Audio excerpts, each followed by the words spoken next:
September 19, 1940. The acrid smell of smoke and gunpowder hung over the destroyed streets of Warsaw as Witold Pilecki watched German soldiers marching through avenues he once knew as home. At 39 years old, this Polish cavalry officer faced an impossible choice. Orders from his superiors were clear: escape to France and join the Polish government in exile. But Witold had other plans his commanders would never approve, plans that would violate every rule of conventional warfare. At that moment, watching German trucks transport Polish civilians to unknown destinations, Witold made a decision his fellow officers would consider suicidal madness. Instead of fleeing to safety, he would do exactly the opposite. He would voluntarily surrender himself to the Nazis to be sent to one of the concentration camps being built in occupied Poland. His mission: infiltrate the system, organize internal resistance, and send detailed reports to the outside world about what was really happening in these places. No one in the Polish High Command knew that Witold Pilecki's deliberate disobedience that autumn of 1940 would rewrite the history of resistance during World War II and save thousands of lives through the most accurate intelligence ever obtained from inside the Nazi extermination machine. Witold Pilecki was born on May 13, 1901, on his family's rural estate in Olonets, Russia, where his parents had been exiled following the failed Polish uprising of 1863. The Pilecki family represented the Polish minor nobility who had lost their lands and status due to resistance against Russian occupation. From childhood, Witold grew up hearing stories about the Polish struggle for independence and the sacrifice necessary to preserve national identity under foreign domination. When the family returned to Poland in 1908, Witold was only 7 years old, but already demonstrated the quiet determination and strategic thinking that would later make him one of the war's most effective resistance organizers. His teachers at school in Wilno noted his ability to lead other students and his tendency to question authority when he believed rules were unfair or inadequate. During the First World War, still a teenager, Witold joined youth organizations supporting Polish independence. When Poland finally regained independence in 1918, Witold was 17 and immediately enlisted in the new Polish army. His initial military experience was during the Polish-Soviet War of 1919 to 1920, where he served as a second lieutenant of cavalry. The war against the Bolsheviks taught Witold valuable lessons about irregular warfare and operations behind enemy lines. He participated in deep reconnaissance missions in territory controlled by the Red Army, where he learned to live disguised among hostile populations and establish communication networks under extremely dangerous conditions. This knowledge would prove crucial for his future activities. After the war, Witold established himself as a farmer in the Wilno region, but maintained his military connections through the reserves. He married Maria Ostrowska in 1921, and they had 2 children. During the interwar years, Witold divided his time between managing his agricultural property and participating in veteran organizations that kept Polish military traditions alive. When Germany invaded Poland on September 1, 1939, Witold was immediately mobilized as a cavalry captain. He commanded a squadron during the desperate battles of the invasion's first days, when the Polish army attempted to resist the coordinated advance of German and Soviet forces. The technological and numerical superiority of the invaders quickly made obvious that conventional resistance would be impossible. During the chaotic retreat that followed the collapse of major Polish formations, Witold found himself separated from his original unit and joined improvised groups of soldiers attempting to continue fighting even without central command or adequate supplies. It was during these weeks of irregular combat that Witold began developing the tactics and mentality he would later apply in Auschwitz. Witold's most formative experience during the September campaign was witnessing the first German atrocities against Polish civilians. He saw entire villages being burned, intellectuals being publicly executed, and families being separated for transport to unknown destinations.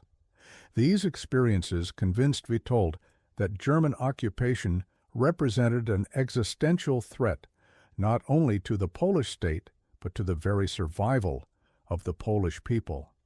When the last regular Polish formations surrendered in early October, Witold received orders from his superiors to attempt escape to France, where the Polish government in exile was organizing new armed forces.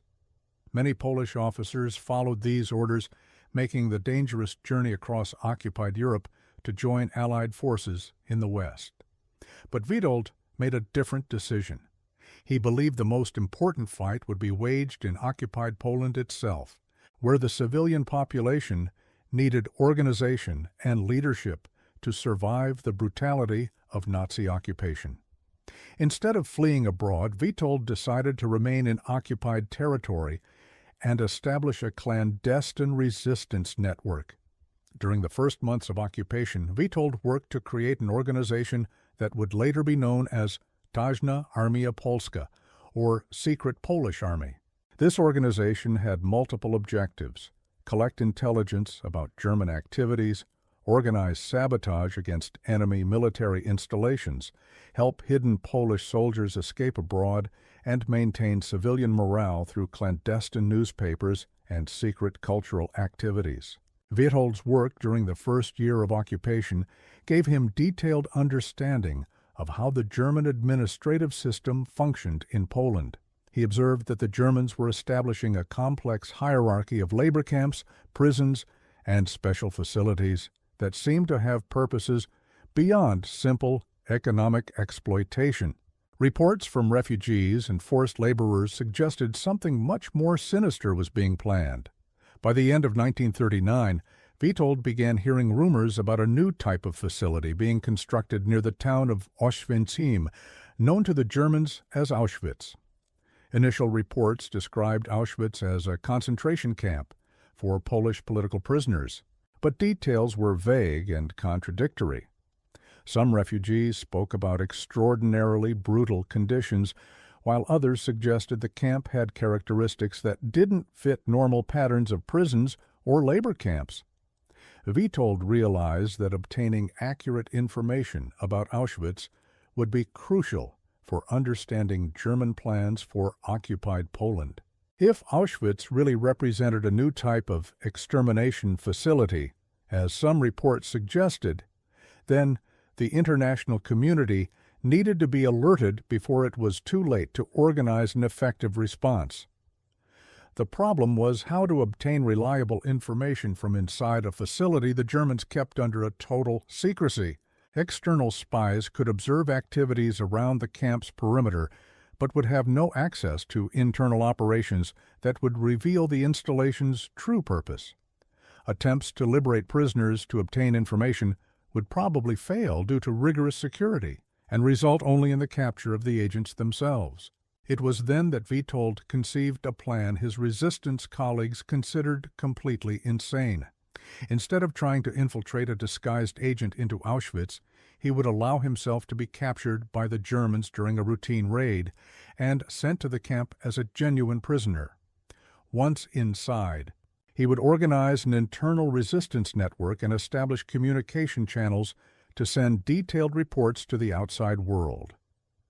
Witold's proposal was rejected by all his superiors in the resistance. They argued that sending an experienced officer to probable death in Auschwitz would be a waste of valuable human resources. Moreover, there was no guarantee Witold would actually be sent to Auschwitz instead of being immediately executed or sent to one of many other German facilities in the region. But Witold had carefully studied German deportation patterns and believed he could influence his destination through the timing and location of his capture. The Germans were conducting regular raids in Warsaw to capture forced laborers and suspected resistance members. Prisoners captured during these raids were frequently sent to Auschwitz, especially if they were identified as intellectuals or former military personnel. Witold spent weeks planning his voluntary capture with the precision of a military operation. He studied German patrol schedules, identified locations where raids were most frequent, and established communication protocols that would allow contact with external resistance even from inside the camp. Most importantly, he trained several assistants who could keep his resistance networks functioning during his absence. On September 19, 1940, exactly 1 year after the beginning of the German invasion, Witold implemented his plan.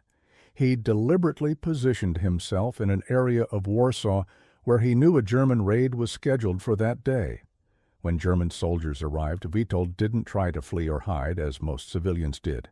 Instead, he remained visible and allowed himself to be captured, along with approximately 2,000 other men. During initial processing at Pilecki prison in Warsaw, Witold carefully kept his real identity secret while observing how the Germans selected prisoners for different destinations. He noticed that men with the appearance of higher education were often separated for special transport, confirming his theory that he could influence his own fate through subtle clues about his background. On September 22, 3 days after his capture, Witold was selected for a transport that, as he had hoped, was destined for Auschwitz. He was loaded into an overcrowded cattle car, along with more than 1,500 other prisoners, for the several-hour journey to the camp. During the trip, Witold discreetly began identifying other prisoners who might be useful for organizing internal resistance. Arrival at Auschwitz on September 22, 1940, gave Witold his first direct view of the scale and organization of the German operation. The camp was already functioning with industrial efficiency, processing hundreds of new prisoners daily through a system of registration, disinfection, and work assignment that had clearly been designed to handle much larger volumes of people. Witold received prisoner number 485 and was assigned to the quarantine block, where new prisoners spent their first weeks while being trained in camp routines.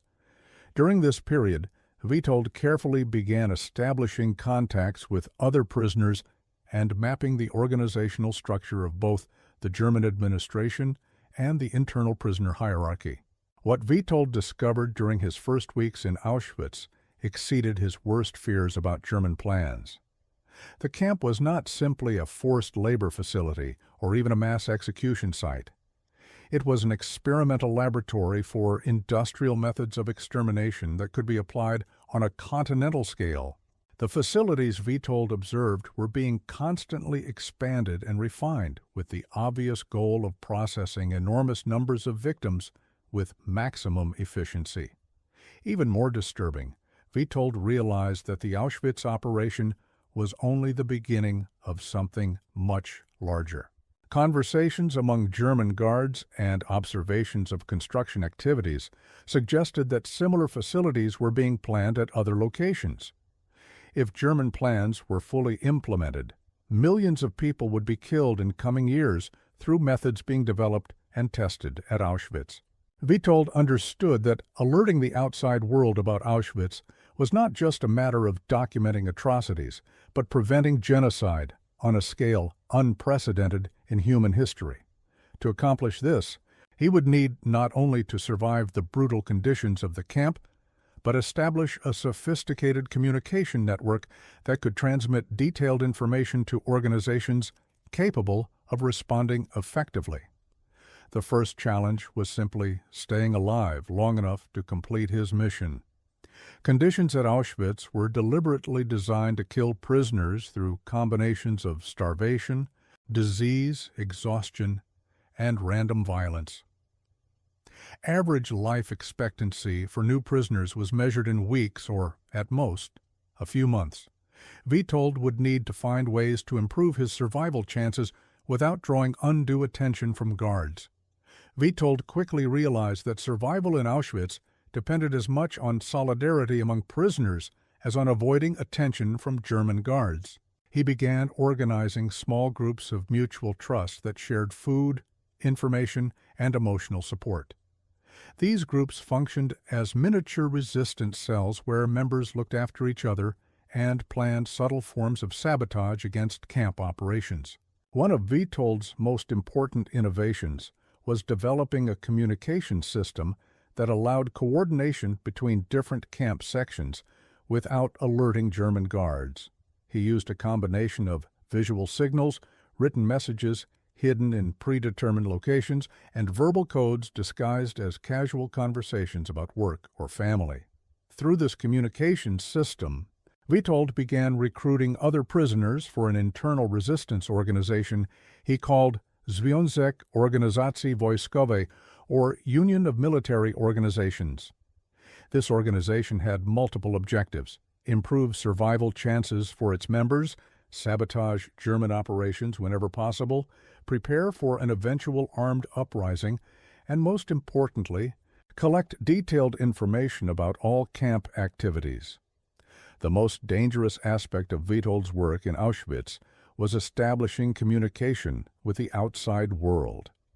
The Germans maintained rigorous security to prevent information about camp operations from reaching external organizations. Prisoner correspondence was severely censored, visits were prohibited, and any attempt at unauthorized communication was punishable by immediate execution. Witold developed an ingenious system to circumvent these restrictions. He identified Polish civilians working on construction projects outside the camp's main perimeter who could carry small messages without being detected. These messages were written on tiny papers using codes Witold had developed with external resistance before his voluntary capture. Witold's first messages reached resistance leaders in Warsaw in late October 1940, only 1 month after his arrival at Auschwitz. These initial messages confirmed worst fears about the camp's purpose and provided specific details about execution methods, victim numbers, and plans for expanding operations. More significantly, Witold's reports provided the first documented evidence that Auschwitz was part of a systematic extermination program being implemented at multiple locations. Information. Witold collected through conversations with guards and observations of administrative activities revealed the existence of other camps with similar functions and suggested the continental scale of German plans. This information was transmitted by Polish resistance to the government in exile in London, which passed it to British and American authorities. However, the initial Allied response was skeptical. Witold's reports described atrocities so extreme that many intelligence officers considered them exaggerations or propaganda designed to increase military support for Poland. Recognizing that single reports might be dismissed as unreliable, Witold worked to establish multiple communication channels and recruit other prisoners who could provide independent confirmation of his observations. He trained several members of his internal organization to maintain detailed records of executions, transport of new prisoners, and changes in camp operations. During the winter of 1940 to 1941, Witold's intelligence network expanded to include contacts in multiple camp sections and external supporters who could relay information to Allied intelligence services. His reports began providing detailed technical information about gas chamber construction, crematorium operations, and logistical systems that supported the killing process. These technical details proved crucial for establishing the credibility of Witold's intelligence with Allied analysts. Unlike emotional accounts of atrocities which could be dismissed as propaganda, Witold's precise descriptions of architectural features and operational procedures provided verifiable information that could be confirmed through aerial reconnaissance and other intelligence sources. By spring 1941, Witold's reports were reaching the highest levels of Allied command and helping to shape understanding of Nazi policies in occupied Europe. His intelligence confirmed that the Holocaust was not a series of random atrocities, but a carefully planned and systematically implemented program designed to exterminate entire populations. More importantly, for immediate survival, Witold's internal resistance organization was successfully improving conditions for hundreds of prisoners through coordinated efforts to share resources, provide medical care, and protect vulnerable individuals from the worst abuses. The organization operated through a cell structure that limited exposure if individual members were captured and interrogated. Witold's most audacious achievement was organizing the escape of several prisoners who carried detailed written reports to Allied intelligence services. These escapees provided independent confirmation of Witold's intelligence and brought physical evidence, including photographs and documents stolen from camp offices, that proved the systematic nature of Nazi extermination operations.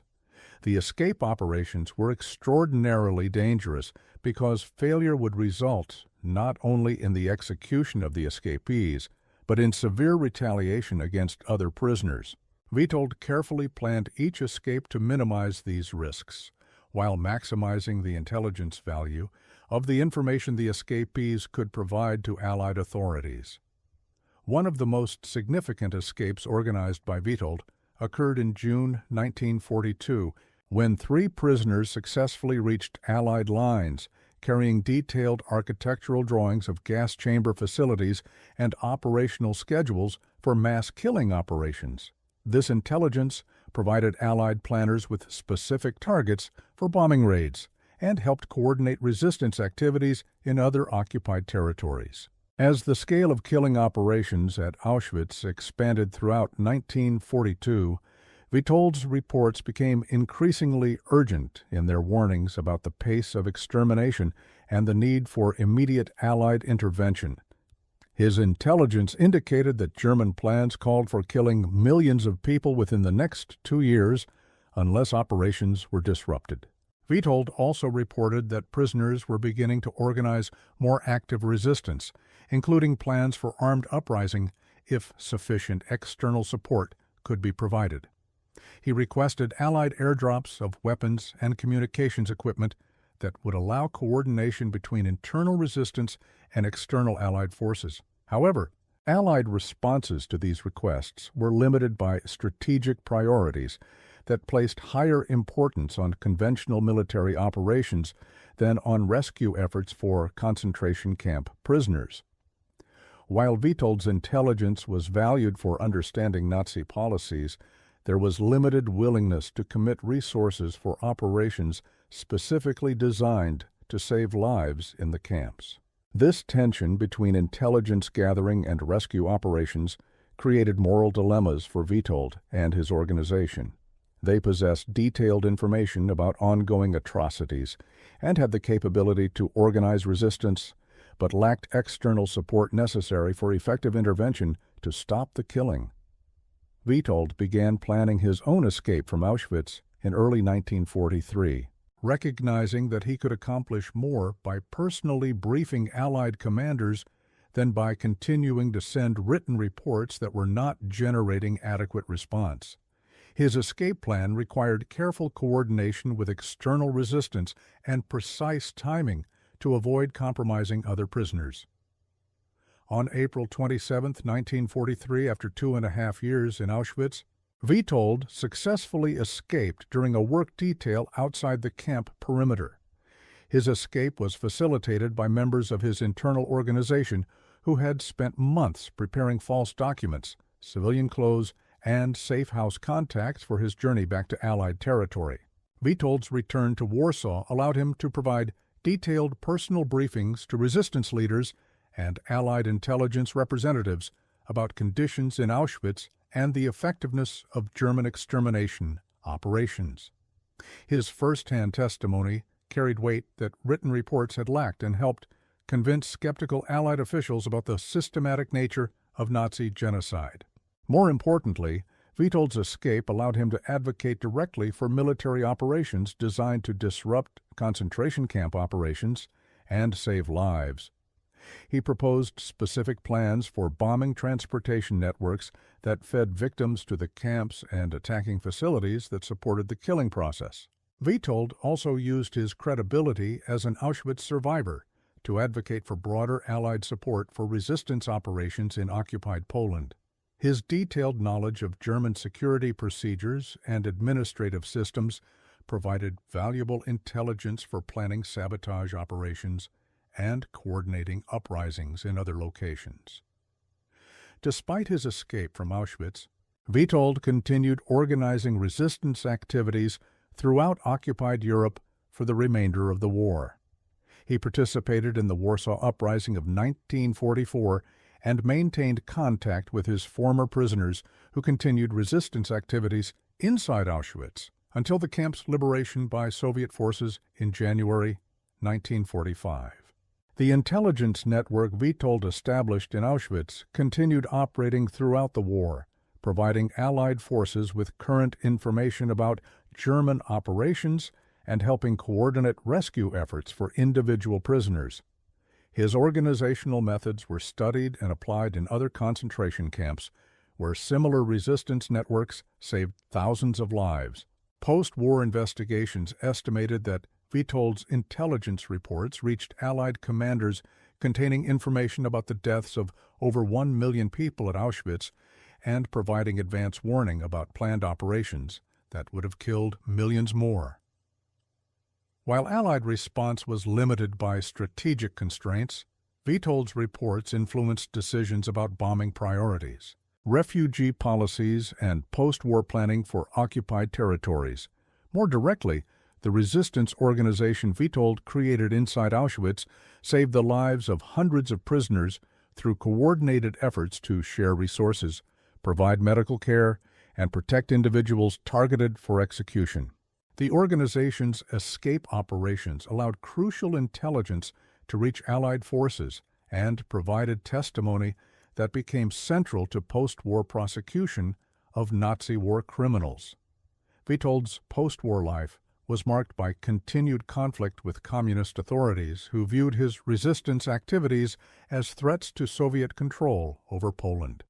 Despite his heroic service during the war, Witold was arrested by communist security services in 1947 and executed in 1948, following a show trial on fabricated charges of espionage.